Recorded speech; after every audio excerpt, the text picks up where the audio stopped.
พี่น้องเอ้ยเธอเปิดภาพว่าอะไรพี่น้องเอ้ยอยู่เพื่อนบ้านนี้หลังจากมาแต่ห้องหมอพี่น้องเอ้ยเนาะอยู่ห้องหมอคืนหนึ่งพี่น้องเอ้ยเกิดตอนเวลา3 โมงเช้าพี่น้องเอ้ยเนาะ3 โมงเช้าตอนเวลา3 โมงเช้า30 นาทีพี่น้องเนาะวันเสาร์นั่นแหละมื้อนี้เป็นวันอาทิตย์พี่น้องเนาะเลยเบานุ่งบ่ได้ลงคลิปแต่เช้าพี่น้องเอ้ยเนาะโอ้ยเจ็บหัวพี่น้องเอ้ยมีข่าวหลายอีกแล้วพี่น้องเอ้ยเนาะทางเบานุ่ง จนเจ็บหัวบ่จักสิเบิ่งลูกเบิ่งเมียพี่น้องเอ้ยเบานุ่งโตคนเดียวบัดนี้จักเสียจังไดพี่น้องเอ้ยเนาะที่เบานุ่งได้แชร์ในคลิปสาวนิดนั่นแหละเป็นเยี่ยมยามน้องสาวเบานุ่งนี่เนาะเกิดอุบัติเหตุเป็นไงรถไถปีนเห็นในคนบาดเจ็บ6-7 คนเนาะแต่หนึ่งในนั้นเกินว่าเจ็บเกินว่านักที่สุดก็คือน้องสาวเบานุ่งเองเนาะน้องสาวขี้ๆนี่แหละเบานุ่งกะบ่มีเวลาได้ไปเยี่ยมยามน้องเพิ่นอยู่แข้งเนาะนำส่งอยู่เมืองบ่ได้เลยไปส่งอยู่แข้งเนาะพอรถไถทับมอกเล็กทับตอนนี้ก็ยังบ่ทันแค่แน่พี่น้องเอ้ยเนาะก่อนอื่นก็กราบทักทายสบายดีสวัสดีเด้อพ่อแม่พี่น้องหมดสู่ผู้สู่คนพี่น้องฝั่งลาวฝั่งไทยต่างประเทศกันยินดีต้อนรับเข้าสู่ซอกบ่าวนุ่งคือเก่าคือเดิมพ่อแม่พี่น้องเอ้ยเนาะมาอยู่เฮือนพี่น้องเอ้ยว่าสิเมื่อแข้งแต่ว่าบ่ได้พี่น้องลูกเมียอีกเมื่อไปเบิ่งน้องสาวแหละพี่น้องเอ้ยเนาะก็เลยว่าเบิ่งเมียเพิ่นอยู่กำเพิ่นว่าอยู่กำแบบสมัยโบราณพี่น้องเอ้ยเนาะโดยสบายเด้อโดยอยู่กำแบบโดยสวัสดีว่าปูนาก็ยะพอในเด็กก็จึงคนของเราพังแต่ดาวก็จึงก็เข้าสวัสดีเด้อสุขสันต์พอแล้วตาเด้อโดยอยู่แบบอยู่กำแบบสมัยโบราณพี่น้องเอ้ยเนาะแบบเพิ่นว่าทางชนบททางสปปลาวเพิ่นว่าอยู่แบบนี้พี่น้องเอ้ยเนาะอยู่ไผเพิ่นว่าอยู่กำนะแต่ว่าทางพี่น้องฝั่งไทยเพิ่นสิแบบนี้บ่พี่น้องเอ้ยเนาะแบบอยู่ไฟย่างไฟพี่น้องเอ้ยเนาะเว้าอย่างหนึ่งกะน้องเอว่าเพิ่นก็นอนเห็นเนาะนอนคนสอนอนบ่ได้นอนหมดคืนพี่น้องเบาโหน่งกะต้องได้ใส่เต้าแบบนี้พี่น้องเนาะนี่ย่างแบบนี้พี่น้องเอ้ยฮ้อนบ่จักแห้งบ่จักไม่ฮ้อนแห้งไหม้ตัวนี้ได้พี่น้องเอ้ยเนาะมันอุ่นในแห้งพอได้ใส่ไฟลุมนอนแห้งนี่แล้วเด้เลยเนาะต้มน้ำนี่แหละกินน้ำร้อนพี่น้องเอ้ยเนาะน้ำอุ่นๆบ่ร้อนหลายดอกอุ่นๆจำเฮากินได้นะมันบ่แม่นสิแห้งปานใดพี่น้องเอ้ยเนาะก็เลยว่าให้ทางเมียเพิ่นอยู่ไผในเฮือนพี่น้องเอ้ยเนาะแต่ว่าตอนนี้ลูกสาวนอนบ่ฮ้อนบ่ลูกดูได้จากมือเป็นจากมือพี่น้องเอ้ยเนาะทางไกลขึ้นทางไกลให้แข็งแห้งแล้วให้ฟื้นตัวไว้เพราะว่าทางเราไต่เรือแต่ละชนเนาะชนบทเนาะแบบตะกี้แต่ก่อนนะแม่นบ่แต่สมัยโบราณนี่ก็แบบนี้เพียงเลยอยู่กำแบบนี้เกินไปบ่ได้ทรงน้ำทรงในคือปัจจุบันเนาะผู้ใดมีเงินมีคำก็ทรงน้ำแม่นบ่อยู่ห้องหมอเป็นทิศเนาะแบบนั้นแต่ว่าทางบ้านเบาโหน่งส่วนว่าแต่พอแต่แม่เนาะแบบนี้นะอยู่ไผตรงได้มานอนย่างพี่หน่อยเนาะย่างแล้วก็กินน้ำต้มน้ำอุ่นเลยเนาะแนวนั้นเห็นว่าดูได้อยู่ประมาณ คันว่าเขาอยู่ได้กับประมาณ5 มื้อเลยเนาะอยู่ได้พี่น้องอดทนได้อยู่ได้5 มื้อจังได้ลงแต่นี่พี่เนาะจังได้ลงแต่นี่อาบน้ำเย็นบัดนี้นี่ตอนนี้อาบน้ำอุ่นนะพี่น้องน้ำอุ่นลงแต่เขาย่างแล้วเขากลับไปนอนอยู่ในบอนเกินว่าปกติพี่เนาะประมาณอาทิตย์หนึงหรือว่า7 มื้อหรือว่า5 วันแล้วแต่3 วันแต่กี้มี3 วันแม่นบ่7 วันแล้วแต่ผู้ที่อยู่ได้พี่เนาะอยู่ดนคือสมัยตะกี้นี่ ลายมืออะไร ตะกี้นี่เขาอยู่บ่ได้7 มื้อพี่น้องเอ้ยเนาะเพราะว่า3 มื้อสูงสุดแม่นบ่เพราะว่าเป็นหยังย้อนว่าเวียกงานเด้เขาสิอยู่ดนก็เวียกงานนี่บ่มีคนเฮ็ดเพราะว่า2ผัวเมียนะพี่น้องเนาะคือแม่บ่าวนงกับพ่อเนี่ยบ่าวนงนี่แหละต้องได้พาลงแล้วก็ต้องได้เบิ่งลูกถ้าอยู่ในนี่ผัวก็บ่ได้มีเวลาไปไสพี่น้องเนาะต้องได้เผาเมียอุ้มลูกต้องได้ต้มน้ำต้องได้ดังไฟต้องได้ซักเครื่องต้องได้ทุกสิ่งทุกอย่างพี่น้องเฮ็ดอยู่เฮ็ดกินนั่นแหละถ้าบ่มีคนซอยก็มีแต่ผัวถ้ามีคนซอยก็มีแม่บ่พี่น้องเนาะแล้วก็น้องนุ่งบ่นั่นน่ะจะได้พี่น้องเขาซอยนะซอยเฮ็ดอยู่เฮ็ดกินนั่นแหละมันบ่มีแต่ผัวมากนอนก็ตื่นเลยพี่น้องน้องที่ว่าเพิ่นซอคืนนี้บ่าวนงกับภรรยาบ่ได้นอนพี่น้องเนาะเพราะว่าจนสอดแจงเลยคืนนี้บ่ได้นอนเพราะว่าเพิ่นจักเป็นหยังอืดท้องพี่น้องเนาะอืดท้องเลยหายหมดคืนนี้จะเป็นไงยืงท้องเลยนะก็บ่ได้กินหยังพี่น้องเนาะคือเมียบ่าวนงกินข้าวต้มข้าวซื้อสดกินนั่นแหละแต่ว่าจักเป็นจังไดมันยืงท้องเลื่อนปรับอาหารบ่เนาะยังมันบ่ทันเรื่องเด้นมก็ออกบ่ลายก็นำนมก็ออกบ่หลายเพียงเลยบัดนี้ก็เลยว่าจักเสียจังใดให้ FC แนะนำให้เนาะถ้ามี FC เพจ FC มอพี่เนาะแนะนำแน่ว่าเฮ็ดจังไดจังนำนมสิออกไวพี่เนาะกินยังแน่ต้มยังแน่กินยังแน่พี่น้องเนาะแนะนำเบาน้องเด้อพี่น้องเอ้ยถ้าว่าเคยเนาะผู้ใดเคยอยู่กำแบบนี้เนาะทางฝั่งไทยเพิ่นเคยมีบ่แบบอยู่กำนอนอยู่แบบนี้คืออะไรเนาะแต่ว่าทางบ่าวนุ่งกันแบบนี้อยู่แล้วนี่เนาะกินแบบนี้ดังไฟเนี่ยนี่คืออย่างนี้เนาะแล้วก็ใส่เปื้อนมดลานทรายเห็ดขี้ดินเป็นดินขี้ดินสะมาทีพี่น้องเนาะให้นอนนี่แล้วก็อบพี่น้องเลยเนาะก็เลยอบเงยยังเป็นยังไงเนาะอันนี้ต้มน้ำเนี่ยพ่อเลยเว้ยมันบกได้ตื่มเลยตื่มแล้วบ่นี่แม่ตื่มบ่ทันได้ตื่มน้ำมันนั่นพี่น้องเนาะกายังกานูค่ำบ่กานูค่ำนี่บ่นุ่งต้มกินที่จะดูว่าเป็นโลชมเสื้อเอาไว้ตู้เย็นเอามุงน้ำมุงเด่นมักเพชรบ่เป็นยังบ่มักเพชรบริสุทธิ์เพชรดิบมักเพชรแห้งพริกแห้งพริกแห้งก็เอาพริกดิบทุ่งนึงเลยค่อยก็จะเอาเป็นเสื้อขยาวใหญ่โพดอันนี้ทรงขยาวสิบ่ใหญ่เพิ่นบ่กินรสใหญ่เล่นชุดผู้ชายเป็นอีหยังชุดเดียวบ่เพิ่นซื้ออันนี้2-3 โตมา3เบิ่งลูกใหญ่เลยเนาะใหญ่นะชุดมีตัวใหญ่หมดเสือ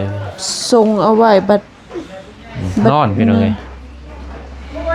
กันอยู่น้ำแม่นี่นอนเด้บ่าวนุ่งจับนี่ให้นี่ทรงบ่เอามานอนเนี่ยนี่บัด 4-5 เดือนใส่ถุงน่าบ่ให้จับอีกบ่ให้จับนาวนี่ฝนก็ตกเลยเล่าไต่ฝนตกพี่น้องเอ้ยลิ้นเลยจักสิแนวใด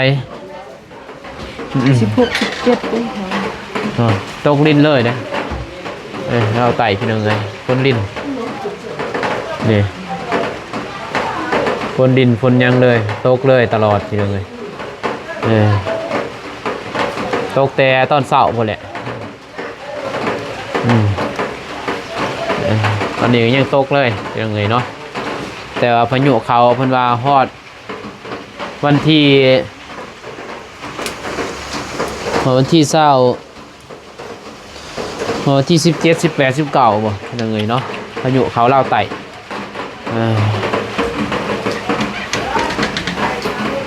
อุ้ย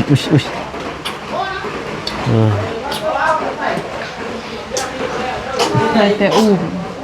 มันเตโอนนั่นแหละนั่นอุ้มนี่นอนพี่น้องไงไผสิอุ้มสิทนอุ้มแม่นบ่ ป้ามันเคย เวลาเฮาเมื่อยนึงเด้อยากนอนนะบัดไปซื้อนั่นเด้อจังหน่อยไผ่ ไผ่กาแฟ กาแฟ กาแฟ เนี่ยไอ้กูต่องอยู่ กาแฟกับนั่นแหละซื้อกาแฟซองเอา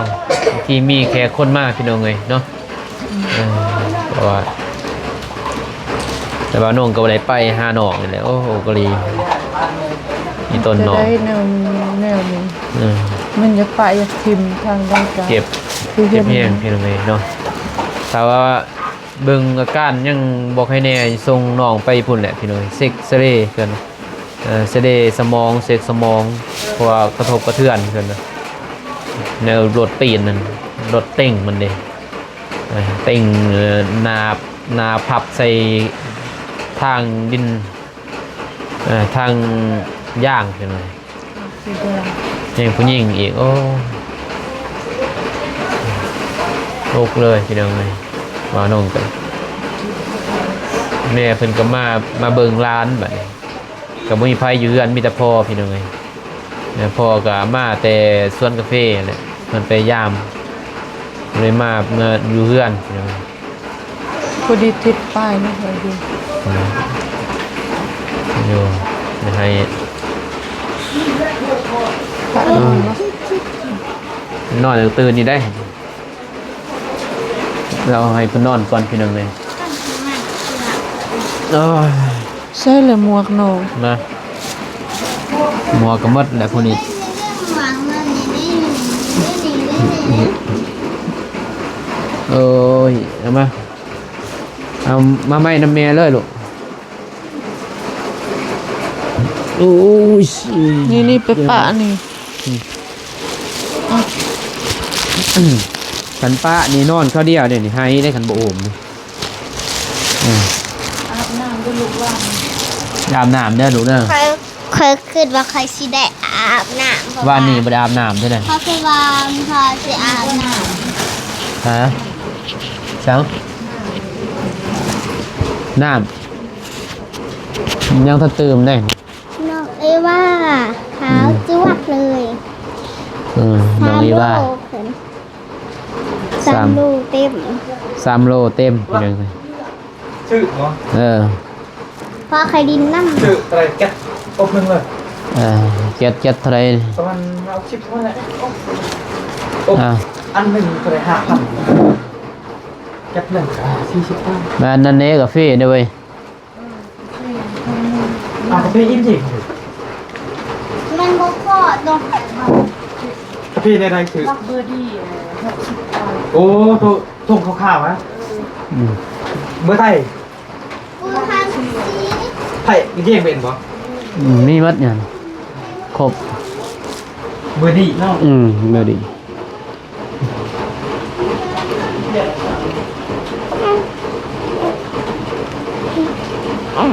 โดย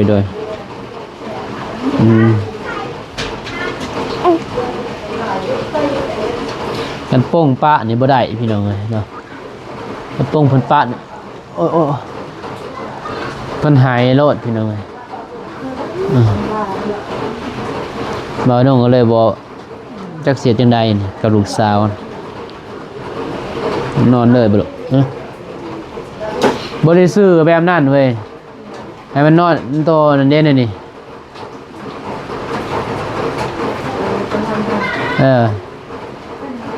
แบบนั้นมันนอนอยู่ได้นี่ได้ซื้อแบบนั้น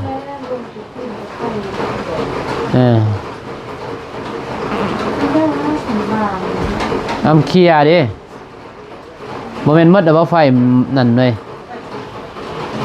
มันหมอดแต่จักไฟตอนว่าเห็ดบ่ได้ไปใส่เลยพี่น้องเอ๋ยเนาะประมาณอาทิตย์หนึงบ่าวนุ่งอยู่นำลูกนำเมียพี่น้องเอ๋ยเนาะอาทิตย์หนึงอาทิตย์ป้ายพอแหละเฮ็ดเกินว่าซอยลูกซอยเมียอย่างเต็มที่ก่อนพี่น้องเบิ่งดูแลครอบครัวบ่าวนุ่งเต็มที่ก่อนพี่น้องบ่าวนุ่งก็เจ็บหัวตอนนี้เจ็บหัวคิดน้ำน้องสาวน้องสาวบ่าวนุ่งกับน้องสาวมีผู้เดียวแหละพี่น้องเอ๋ยเนาะบ่าวนุ่งก็บ่ได้มีหลายดอกลูกสาวเดียวแม่ของบ่าวนุ่งก็ฮักน้องขนาดไปเลยเนาะบ่าวนุ่งฮักที่สุดแหละน้องสาวคนนั้นแต่ว่าฮักไปว่าฮักหมดลูกน้องนุ่งกันฮักหมด3-4 คนฮักหมดทุกคนแต่ว่าแต่น้องสาวเดียวไปเนาะบ่าวนุ่งก็เลยว่าบ่าวนุ่งมักผู้หญิงเกินว่าก็เลยว่าเป็นห่วงเป็นใยอะไรน้องเดี๋ยวนี้แต่ว่าเฮ็ดจังได๋บ่าวนุ่งก็บ่ได้ไปพี่น้องเนาะเฮ็ดจังได๋ก็ให้น้องสาวบ่าวนุ่งกันสู้ๆเลยพี่น้องเอ้ยเนาะทางอ้ายก็เป็นห่วงเป็นใยทางน้องเฮ็ดจังได๋อ้ายก็มีภาระพี่น้องเอ้ยเนาะต้องได้ดูแลลูกเมียอีกเด้ทีมทางนี้ก็บ่ได้ทีมทางนั้นก็บ่ได้พี่น้องเอ้ยเนาะทางปุ่นยังมีคนเบิ่งพี่น้องเอ้ยมีผู้ว่าเพิ่นแน่แล้วกันอ้ายแล้วกันน้องชายบ่าวชายชาแนลเพิ่นไปเบิ่งพี่น้องเอ้ยเนาะบ่าวนุ่งให้ไปเบิ่งเรื่อยจักเพิ่นถ่ายคลิปจักบ่บ่าวนุ่งก็บอกเพิ่นถ่ายคลิปอัปเดตในอาการเรื่อยจักเพิ่นสิถ่ายจักบ่พี่น้องเอ้ยเนาะเพราะว่าโทรศัพท์ก็บ่มีไม้อีหยังก็มันบ่อยากแห้งปานใดนั่นแหละน้องเพิ่นก็จักสิถ่ายได้เพิ่นว่าก็เลยว่าจะคิดจังได๋พี่น้องเนาะก็เรื่องของน้องของน้ำก็ยังบ่ทันว่ากันดอกพี่น้องเนาะบ่าวนุ่งก็เพราะว่าตอนนี้นี่คือเบิ่งเรื่องครอบครัวก่อนพี่น้องเนาะน้องน้ำมันบ่ซ้ายดอกเจ้าหน่อยก็แล้วอยู่บ่าวนุ่งเฮ็ดให้แล้วก็ขอโทษขออภัยนำผู้ใหญ่ใจบุญเพิ่นเด้อพี่น้องเอ้ยเนาะที่บ่ช่วงบ่ทันในการเฮ็ดเวียกเฮ็ดงานนั่นแหละไปอัปเดต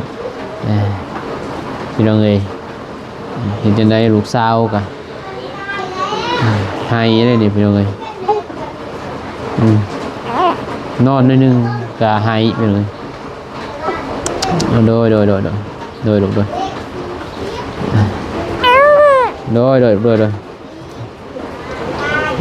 อนเดี๋ยวนี่แหละเปลี่ยนกันพี่น้องเอ้ยเนาะบ่าวนุ่งลูกน้อยนี่มันเป็น สิง่ายๆพี่น้องเนาะเลี้ยงลูกน้อยประมาณ3 เดือน 4 เดือนพุ่นแหละจึงว่ารุดพรจากการดูแลพี่น้องเนาะประมาณเดือนหนึ่งเริ่มต้นนี่แหละสิยากแน่เด็กน้อยเพิ่นก็หลายอย่างพี่น้องเราต้องดูแลใกล้ชิดจึงได้พี่น้องเนาะถ้าบ่ดูแลใกล้ชิดนี่บ่ได้บ่จักนั่นจักนี่พี่น้องต้องดูแลเพิ่นเต็มที่พี่น้องดวงตาก็เบิ่งบ่ได้ดอกพี่น้อง8 ปีน้อยๆจังหน่อยงั้นแนวนี้พี่น้องเนาะเด็กน้อยเบิ่งว่าน้องเองต้องดูแลอย่างเต็มที่ก่อนพุ่นแหละลูกเมียบ่าวนุ่งเพิ่นว่าทางเมียเพิ่นลงแต่ไฟเพิ่นเฮ็ดได้พี่น้องเนาะเล็กๆน้อยๆนั่นแหละแล้วก็มีคนเบิ่งดูแลลูกสาวบ่าวนุ่งน้อยนึงก็พอได้เมียบ่าวนุ่งเฮ็ดเห็นว่าซักเครื่องซักผ้าเล็กๆน้อยๆซื้อก็บ่เป็นหยังพี่น้องบ่าวนุ่งจะได้ดำเนินการไปนอนอยู่นอนเด้อนอนเลยเนาะหนาวบ่อากาศหนาวนี่พี่น้องเอ้ยแฮงเกิดยามนี้อีกแฮงหนาวตื่นเฮานอนว่าคืนนี้สอพอหมดคืนโอ้ยเว้ยเจ็บนั่นน่ะน้องแนวตาน้องแนวดานี่พี่น้องเอ้ยเห็นบ่ปลาลุง ป้าลุงเอ้ยขอมขอบใจหลายเด้อสิแต่งซื้อให้น้องเนาะให้น้องเอวาขอมขอบใจหลายเด้อนะพี่น้องเอ้ยจักคือไผ คือผู้ใดเด้เนาะเพิ่นคือผู้ใดเด้เนาะ พี่น้องเอ้ยเนาะโอเคพี่น้องเอ้ยเนาะบ่าวนุ่งกะสิจบคลิปเป็นเท่านี้ก่อนพ่อแม่พี่น้องเอ้ยเนาะมีหยังกะบ่าวนุ่งสิอัปเดตเรื่อยๆไปพี่เนาะช่วงนี้กะอดทนพี่น้องเนาะกะขอโทษขออภัยบ่าวนุ่งกะสิได้ทายอยู่เรือนอยู่ซ่านแหละพี่น้องเอ้ยเนาะบ่ได้ไปเกินว่าเฮ็ดสายบุญพี่น้องเอ้ยเนาะช่วงนี้ทายแต่สายอยู่เฮือนนี่แหละพี่น้องเอ้ยให้ลูกเพิ่นนอนก่อนนอนเด้อลูกเด้อเด้อคนเด้อโอ้ยนอนคนเด้อนอนคนเด้อโอ้ยนอนคนเด้อคนเด้อน้องเอวาเพิ่นเอ้ยนอนเด้อนอนเด้อนี่นอนก่อนเด้อก็นอนก่อนเสื้อแต่100ลูกโอเคพี่น้องเอ้ยเนาะคลิปนี้บ่าวนุ่งก็สิจบเพียงเท่านี้ก่อนพ่อแม่พี่น้องเอ้ยเนาะขอขอบใจขอบคุณเนาะทางผู้ใหญ่ใจบุญและอีทุกท่านที่เข้ามาให้กำลังใจบ่าวนุ่งตลอดมาพี่เนาะแล้วก็ให้กำลังใจทั้งครอบครัวบ่าวนุ่งแล้วก็เอ็นดูทั้งน้องเอว่าเพิ่นพี่น้อยเนาะขอขอบใจหลายเด้อขอให้พ่อแม่พี่น้องหมดสู่คนอยู่ดีมีแรงความเจ็บอย่าได้ความไข้สิมีคอยห่างให้มีลำรวยเฮงๆปังๆตลอดปีตลอดศาสตร์อย่าเจ็บอย่าจนปอบของกว่าเด้อขอเด้อแม่เด้อสาธุนอนให้ได้เงินหมื่นตื่นให้ได้เงินแสนแบนมือมาให้ได้แก้วมาที่โซดาอย่าได้มาเบียดเบียนเสียดกันได้อย่าได้มาไก่เด้อเมื่อสู่คนเนาะมีดินเป็นสุขคลิปนี้บ่าวนุ่งก็สิจบเพียงเท่านี้ก่อนพอมีเท่านี้เนาะพบกันใหม่คลิปหน้าคลิปนี้ขอกล่าวคำว่าสบายดีเพียงเลยไปบ๊ายบาย